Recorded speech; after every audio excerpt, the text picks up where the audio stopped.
President Faust, members of the Harvard Corporation and the Board of Overseers, members of the faculty, proud parents, and above all, graduates.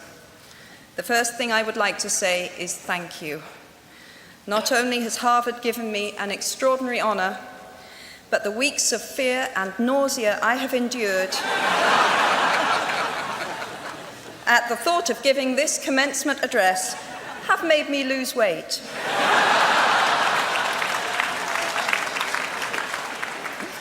A win-win situation. Now all I have to do is take deep breaths, squint at the red banners, and convince myself that I am at the world's largest Gryffindor reunion.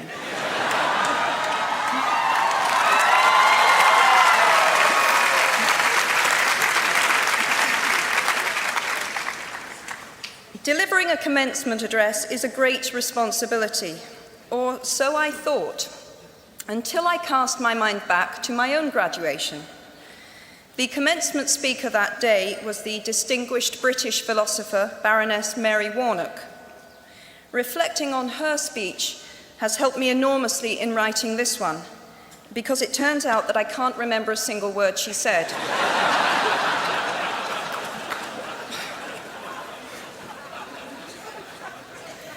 This liberating discovery enables me to proceed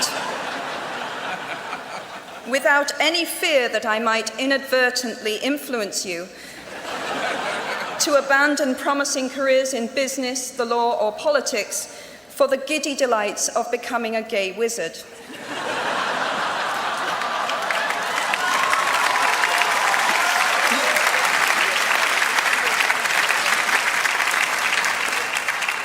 You see, if all you remember in years to come is the gay wizard joke, I've come out ahead of Baroness Mary Warnock.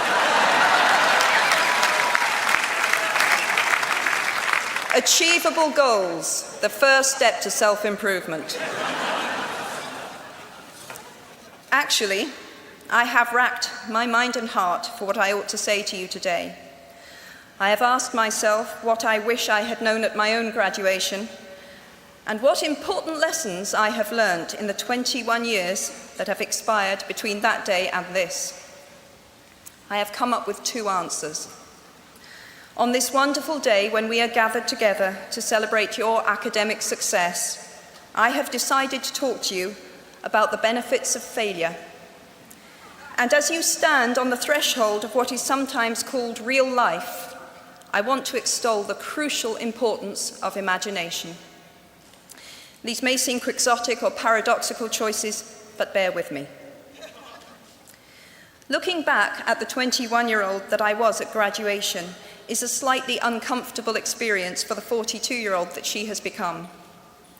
Half my lifetime ago, I was striking an uneasy balance between the ambition I had for myself and what those closest to me expected of me.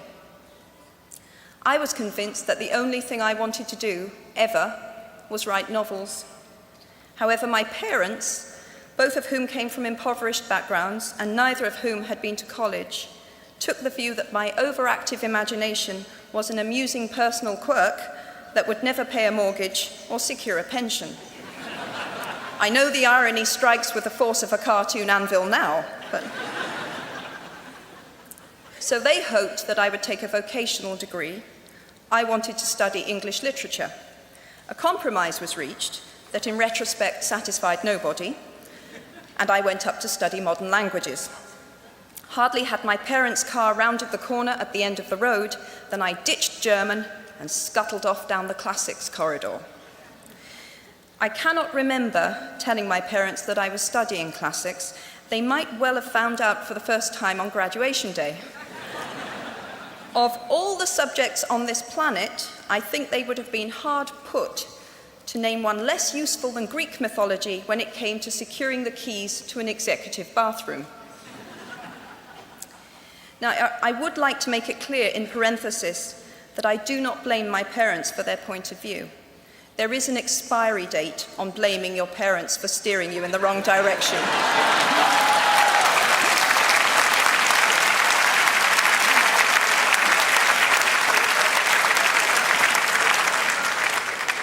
the moment you are old enough to take the wheel, responsibility lies with you.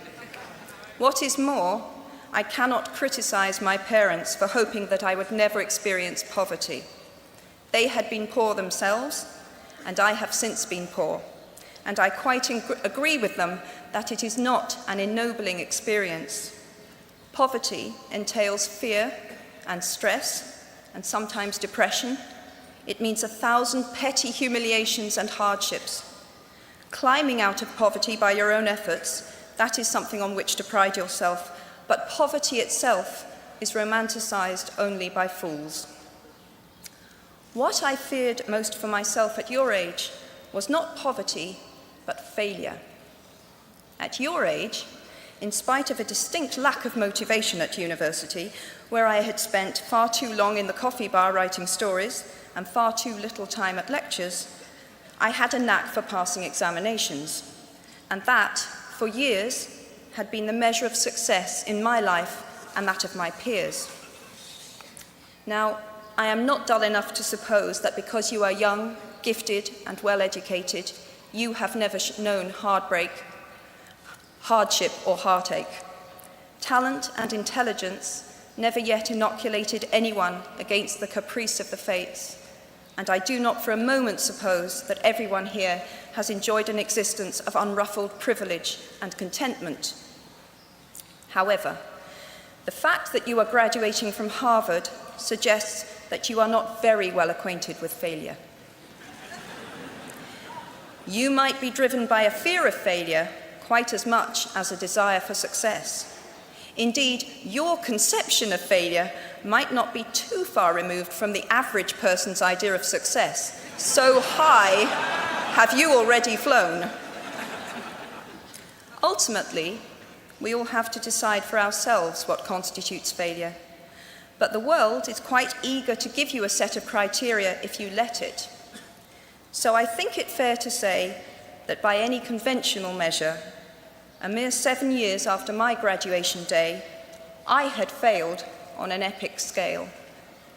An exceptionally short-lived marriage had imploded, and I was jobless, a lone parent, and as poor as it is possible to be in modern Britain without being homeless. The fears that my parents had had for me and that I had had for myself had both come to pass. And by every usual standard, I was the biggest failure I knew. Now, I'm not going to stand here and tell you that failure is fun. That period of my life was a dark one, and I had no idea that there was going to be what the press has since represented as a kind of fairy tale resolution. I had no idea then how far the tunnel extended, and for a long time, any light at the end of it was a hope rather than a reality. So why do I talk about the benefits of failure? Simply because failure meant a stripping away of the inessential. I stopped pretending to myself that I was anything other than what I was, and began to direct all my energy into finishing the only work that mattered to me. Had I really succeeded at anything else, I might never have found the determination to succeed in the one arena where I believed I truly belonged. I was set free because my greatest fear had been realized, and I was still alive, and I still had a daughter whom I adored, and I had an old typewriter and a big idea. And so rock bottom became the solid foundation on which I rebuilt my life. You might never fail on the scale I did, but some failure in life is inevitable. It is impossible to live without failing at something, unless you live so cautiously that you might as well not have lived at all, in which case you fail by default. Failure gave me an inner security that I had never attained by passing examinations. Failure taught me things about myself that I could have learned no other way. I discovered that I had a strong will and more discipline than I had suspected. I also found out that I had friends whose value was truly above the price of rubies. The knowledge that you have emerged wiser and stronger from setbacks means that you are, ever after, secure in your ability to survive. You will never truly know yourself, or the strength of your relationships until both have been tested by adversity. Such knowledge is a true gift for all that it is painfully won, and it has been worth more than any qualification I ever earned.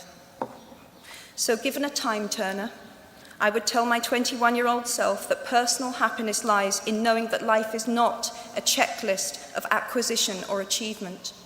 Your qualifications, your CV, are not your life, though you will meet many people of my age and older who confuse the two.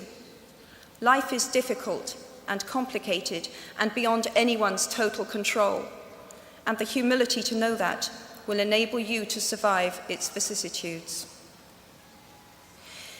Now, you might think that I chose my second theme, the importance of imagination, because of the part it played in rebuilding my life, but that is not wholly so. Though I personally will defend the value of bedtime stories to my last gasp, I have learnt to value imagination in a much broader sense. Imagination is not only the uniquely human capacity to envision that which is not, and therefore the fount of all invention and innovation. In its arguably most transformative and revelatory capacity, it is the power that enables us to empathize with humans whose experiences we have never shared. One of the greatest formative experiences of my life preceded Harry Potter, though it informed much of what I subsequently wrote in those books. This revelation came in the form of one of my earliest day jobs. Though I was sloping off to write stories during my lunch hours, I paid the rent in my early 20s by working at the African Research Department of Amnesty International's headquarters in London. There in my little office, I read hastily scribbled letters smuggled out of totalitarian regimes by men and women who were risking imprisonment to inform the outside world of what was happening to them. I saw photographs of those who had disappeared without trace, sent to Amnesty by their desperate families and friends. I read the testimony of torture victims and saw pictures of their injuries. I opened handwritten, eyewitness accounts of summary trials and executions, of kidnappings and rapes. Many of my co-workers were ex-political prisoners, people who had been displaced from their homes or fled into exile because they had the temerity to speak against their governments. Visitors to our offices included those who had come to give information or to try and find out what had happened to those they had left behind. I shall never forget the African torture victim, a young man no older than I was at the time, who had become mentally ill after all he had endured in his homeland. He trembled uncontrollably as he spoke into a video camera about the brutality inflicted upon him. He was a foot taller than I was and seemed as fragile as a child. I was given the job of escorting him back to the underground station afterwards, and this man, whose life had been shattered by cruelty, took my hand with exquisite courtesy and wished me future happiness. And as long as I live, I shall remember walking along an empty corridor and suddenly hearing, from behind a closed door, a scream of pain and horror such as I have never heard since. The door opened, and the researcher poked out her head and told me to run and make a hot drink for the young man sitting with her. She had just had to give him the news that in retaliation for his outspokenness against his country's regime, his mother had been seized and executed. Every day of my working week in my early 20s, I was reminded how incredibly fortunate I was to live in a country with a democratically elected government, where legal representation and a public trial were the rights of everyone. Every day, I saw more evidence about the evils humankind will inflict on their fellow humans to gain or maintain power. I began to have nightmares, literal nightmares, about some of the things I saw, heard, and read. And yet, I also learned more about human goodness at Amnesty International than I had ever known before. Amnesty mobilizes thousands of people who have never been tortured or imprisoned for their beliefs to act on behalf of those who have. The power of human empathy leading to collective action saves lives and frees prisoners. Ordinary people whose personal well-being and security are assured join together in huge numbers to save people they do not know and will never meet. My small participation in that process was one of the most humbling and inspiring experiences of my life. Unlike any other creature on this planet, human beings can learn and understand without having experienced. They can think themselves into other people's places. Of course, this is a power like my brand of fictional magic that is morally neutral. One might use such an ability to manipulate or control just as much as to understand or sympathize. And many prefer not to exercise their imaginations at all. They choose to remain comfortably within the bounds of their own experience, never troubling to wonder how it would feel to have been born other than they are. They can refuse to hear screams or peer inside cages. They can close their minds and hearts to any suffering that does not touch them personally. They can refuse to know. I might be tempted to envy people who can live that way, except that I do not think they have any fewer nightmares than I do. Choosing to live in narrow spaces leads to a form of mental agoraphobia, and that brings its own terrors. I think the willfully unimaginative see more monsters. They are often more afraid. What is more, those who choose not to empathize enable real monsters, for without ever committing an act of outright evil ourselves, we collude with it through our own apathy. One of the many things I learned at the end of that classics corridor down which I ventured at the age of 18 in search of something I could not then define was this, written by the Greek author Plutarch. What we achieve inwardly will change outer reality. That is an astonishing statement, and yet proven 1,000 times every day of our lives. It expresses in part our inescapable connection with the outside world, the fact that we touch other people's lives simply by existing. But how much more are you, Harvard graduates of 2008, likely to touch other people's lives? Your intelligence, your capacity for hard work, the education you have earned and received, give you unique status and unique responsibilities. Even your nationality sets you apart. The great majority of you belong to the world's only remaining superpower.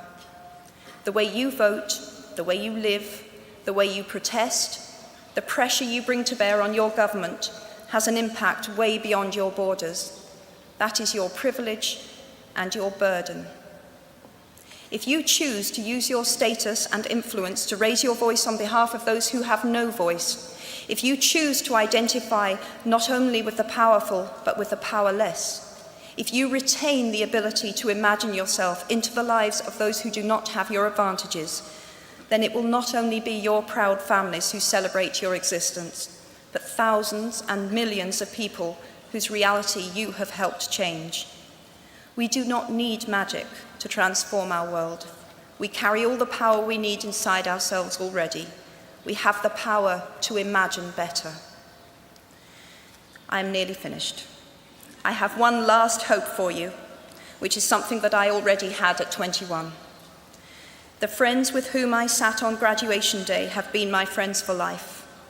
They are my children's godparents, the people to whom I've been able to turn in times of real trouble, people who have been kind enough not to sue me when I took their names for Death Eaters.